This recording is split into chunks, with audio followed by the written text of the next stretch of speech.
So on this control panel, the power button is located on the top left-hand corner. You need to make sure this is on for the control panel to work. Coming down one, we've got the interior lights. So for the lights to work inside the van, you need to press this button. Coming down again, we've got the water pump. So to use the shower or taps, you need to make sure that this is on. And then when you go to bed, make sure to turn it off as it can make a bit of noise. Going up to the top right, we've got the exterior awning light.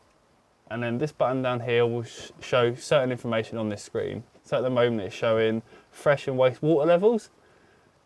If you press it again, you can select what battery you want to use. To do that, you press this tick, so you can switch between the vehicle battery or the leisure battery.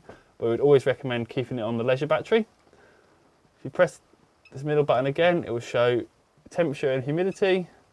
You can set the clock. And then here will display what the leisure battery is doing. So at the moment it's currently charging.